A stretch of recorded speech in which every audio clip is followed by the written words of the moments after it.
এবার বলুন। গত 13 বছর ধরে এ রাজ্যে তৃণমূল সরকার আছে। সুন্দরবনের নদীবাঁধ সম্পূর্ণভাবে মাটির তৈরি নদীবাঁধ, স্থায়ী নদীবাঁধের জন্য 1 টাকাও তারা কেন্দ্রের থেকে নিয়ে আসতে পারেনি। আয়লার সময় যে টাকা এসেছিল সেই টাকা ফেরত চলে গেছে। একদিকে সাগর, নামখানা, পাথর প্রতিমা, কাকদ্বীপ, রায়দিঘি সমস্ত কিছু নদীবাঁধ, মাটির নদীবাঁধ। বর্ষার মরশুম, মানুষ বড় অসহায়, কোটালের জল উঠলে পড়বে, সেই জল নদীবাঁধ ভেঙে যাবে। বাঁধে মাটি দেওয়ার নাম করে লক্ষ লক্ষ টাকা দুর্নীতি করেছে তৃণমূলের তোলাবাজেরা। আমরা মানুষের কাছে যাচ্ছি, আমাদের মূল দাবি সুন্দরবনে স্থায়ী নদীবাঁধ নির্মাণ করতে হবে। আমরা এই দাবি নিয়ে মানুষের কাছে যাচ্ছি, বলছি সুন্দরবনকে বাঁচাতে গেলে স্থায়ী নদীবাঁধ চাই, কেন্দ্রের থেকে টাকা আনতে হবে। আমাদের প্রার্থী মূলত এই দাবি নিয়ে মানুষের কাছে আমরা বারবার করে বলতে চাইছি। বাঁধের পরিস্থিতি খুব খারাপ, প্রত্যেক কোটালে বাঁধ ভাঙতেছে। ইয়াস বন্যায় তো পুরো ভেঙে গেল, ঘর বাড়িটা সব তো নষ্ট হয়ে গেছিল। 12 দিন নদী ধারে নৌকায় ছিলাম, তারপরে আবার বাঁধটা টানতে যাও খদ্দর করে আসি, তো এই তো আবার নদীর বাঁধের অবস্থা। এই তো সমস্যা কোটালে জল বাড়তিছে, কাল পরশুকে তো ভেঙে যাবে। সেখানটা তো আজকে মানে ঢেউ টাঙানো, সেখানটা ভেঙে চলে যাবে। হ্যাঁ, সেখানে ফাটল দেখা দিয়েছে, আর জল বাড়তিছে। আর রাতে তো জল এইটা কখন থেকে ভাঙছে? এটা কালকে রাত থেকে ভেঙে গেছে। হ্যাঁ, হঠাৎ ধস নেবে। কাল বিকেলে সকালে 10টা দিকে ছিল, বিকেলে যখন আসি, যখন বিকেলে তখন এটা ভেঙে চলে।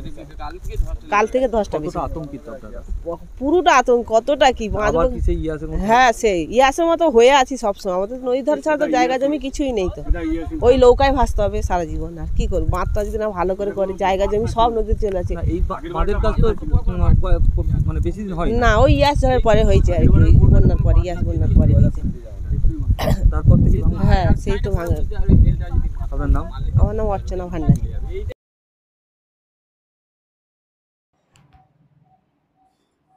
আবারও নামখানা এলাকায় নদী বাঁধে বড় ফাটল। বাঁধ তৈরির নামে নানা রকম দুর্নীতির অভিযোগ শাসক দলের বিরুদ্ধে। আয়লা, আমফান ও ইয়াসের দগদগে ক্ষত আজও রয়ে গিয়েছে মথুরাপুর লোকসভা কেন্দ্রের পাথর প্রতিমা, নামখানা, সাগরদ্বীপ, রায়দিঘি ও কাকদ্বীপের বিস্তীর্ণ এলাকায়। আবারও নামখানার বিস্তীর্ণ এলাকা জুড়ে নদী বাঁধে দেখা দিয়েছে বড় বড় ফাটল। আতঙ্কে এলাকাবাসী।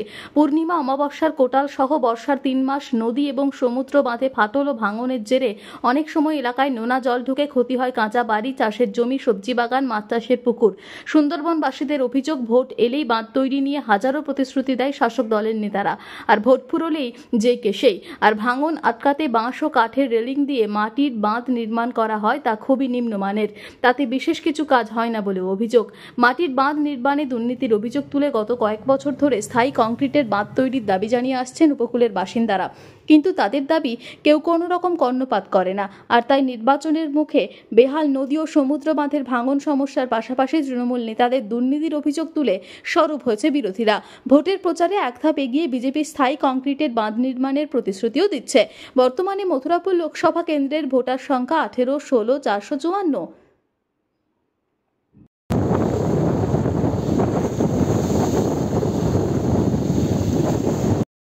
বর্তমানে মথুরাপুর লোকসভা কেন্দ্রের ভোটার সংখ্যা 18,16,454। আর এই ভাঙন কবলিত এলাকার বাসিন্দাদের ভোট এবারের নির্বাচনে শাসক তৃণমূলের কাছে বড় ফ্যাক্টর হতে পারে বলেই রাজনৈতিক মহলের একাংশের ধারণা। তবে বিরোধীদের অভিযোগ উড়িয়ে দিয়ে তৃণমূল নেতৃত্বের দাবি, দুর্নীতির নামে কুৎসা করে কোনো লাভ হবে না বিরোধীদের, ওরা মিথ্যে কথা বলছে। সুন্দরবন জুড়ে সমস্ত নদী ও সমুদ্র বাঁধ স্থায়ী করা হয়েছে। ভাঙনের বড় অংশে কংক্রিটের বাঁধ তৈরি হয়েছে ও কাজ চলছে, মানুষ সব জানে। তাই উন্নয়নকে সামনে রেখে মানুষ আবার তৃণমূলকেই ভোট দেবে।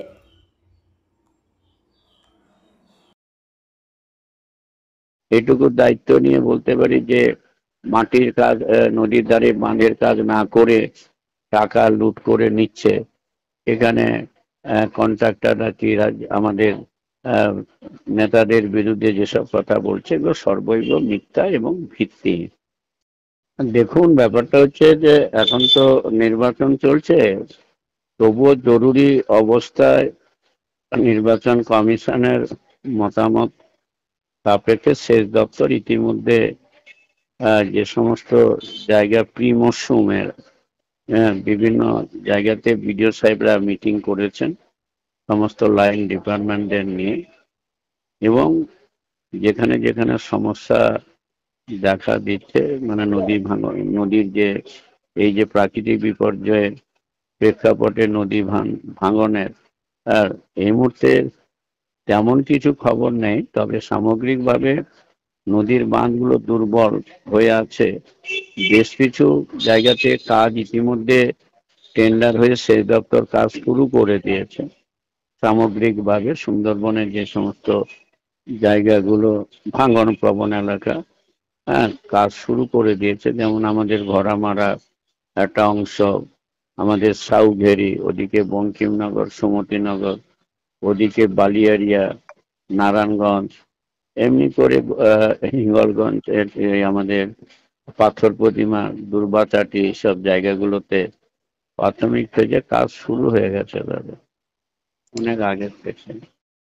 এই ধরনের নির্বাচনের সময় মিথ্যা অপপ্রচার করে কিছু লাভ করতে পারবে না দাদা, এইটুকু আপনাকে দায়িত্ব নিয়ে বলতে পারি। এবং আমাদের এই সুন্দরবনের ঘিরে যে দুটো আছে, একটা হচ্ছে মথুরাপুর আর একটা হচ্ছে জয়নগর, এখানে আপনাকে বলতে পারি দুটো সিটই বিপুল ভোটে নির্বাচিত হবে। মানুষ উন্নয়নকে দেখে ভোট দেবে। বিশেষ করে মমতা বন্দ্যোপাধ্যায়ের যা বলে তাই যে করে, সেটা মানুষ বারবার প্রমাণিত হয়েছে।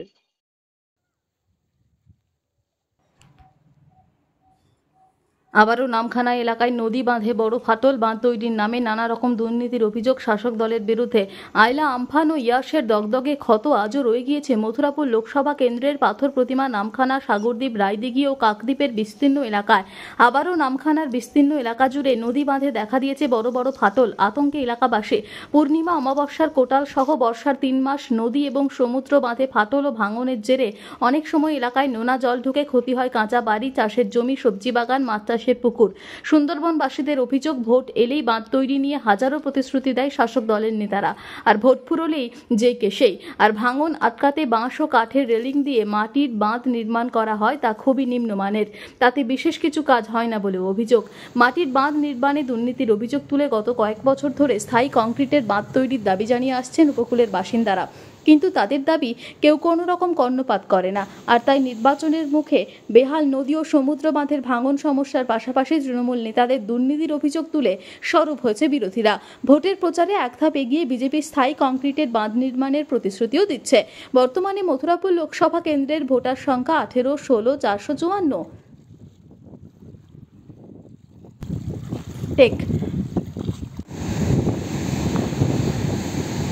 বর্তমানে মথুরাপুর লোকসভা কেন্দ্রের ভোটার সংখ্যা 18,16,454। আর এই ভাঙন কবলিত এলাকার বাসিন্দাদের ভোট এবারের নির্বাচনে শাসক তৃণমূলের কাছে বড় ফ্যাক্টর হতে পারে বলেই রাজনৈতিক মহলের একাংশের ধারণা।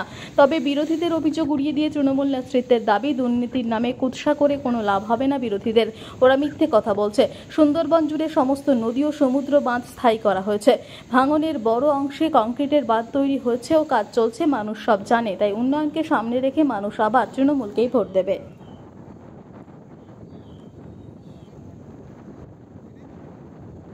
মানুষ অসহায়, কিন্তু কোনোদিন বাঁধ মেরামতিতে বলছে অভিযোগ উঠছে যে দুর্নীতি, কি বলবেন? দেখুন, নদী বাঁধের সমস্যা মথুরাপুর লোকসভার কয়েকটা ব্লক, সাগর, পাথর, নামখানা, কাকদ্বীপ, এই সমস্ত ব্লকের অনেক জায়গায় নদী বাঁধের সমস্যা রয়েছে। সেই সমস্যাটা নিয়ে আজকে এমন একটা পরিস্থিতি তৈরি হয়ে গেছে যে মনে হচ্ছে যেন কোনো টাকা কোনোদিন আসে না। এখানে বাঁধ মেরামতির জন্য সরকারের কোনো পরিকল্পনা নেই, কিন্তু কেন্দ্র সরকার সবসময় টাকা পাঠাচ্ছে কন্টিনিউ, কিন্তু সেই টাকাটা তৃণমূলের নেতা নেত্রী এবং তাদের আত্মীয় স্বজনদের পকেটে চলে যাচ্ছে। আমি আজকেই বলছিলাম যে এখানে 2009 সালে যে আইলা ঝড় হয়েছিল, তখন বাঁধ নির্মাণের জন্য এবং স্থায়ী সমাধানের জন্য কেন্দ্রীয় সরকার যে অর্থ বরাদ্দ করেছিল তার বিরোধিতা করেছিলেন এই মুখ্যমন্ত্রী। অর্থাৎ সুন্দরবনবাসীর যদি প্রকৃত কেউ শত্রু হয়ে থাকে তাহলে এই মাননীয় মুখ্যমন্ত্রী এবং তার দল। কারণ সুন্দরবনবাসীর যে এই নদী বাঁধের যে সমস্যা, প্রতিদিন তাদের আশঙ্কার মধ্যে থাকতে হয়, এই বুঝি তাদের ঘরবাড়ি উড়ে গেল, ভেসে গেল। তো এইটার জন্য স্থায়ী সমাধান হচ্ছে কংক্রিটের বাঁধ, কোনো কোনো জায়গায় প্রাকৃতিক বাঁধ, গাছপালা লাগানো, মাটি ফেলে তারপরে আরেকটা ধাপে এসে কংক্রিটের বাঁধ। এগুলো নিয়ে সুস্থ পরিকল্পনা তো নেই। দ্বিতীয় কথা, যেটুকু পরিকল্পনা করা হচ্ছে সেইটুকু শুধুমাত্র নিজেদের পকেটে ঢোকানোর পরিকল্পনা। এই জন্য সুন্দরবনবাসী যে তিমিরে ছিল সেই তিমিরেই আছে। তাই এর প্রতিকারের জন্য ভারতীয় জনতা পার্টি বদ্ধপরিকর। এবং ভারতীয় জনতা পার্টির একটা নির্দিষ্ট প্ল্যানিং আছে কিভাবে এই বাঁধগুলো মেরামতি হবে এবং স্থায়ী সমাধান হবে। কিন্তু যতদিন তৃণমূল এখানে থাকবে ততদিন এই সমস্যা মিটবে না, সাধারণ মানুষের দুঃখ বুঝবে। ঠিক আছে।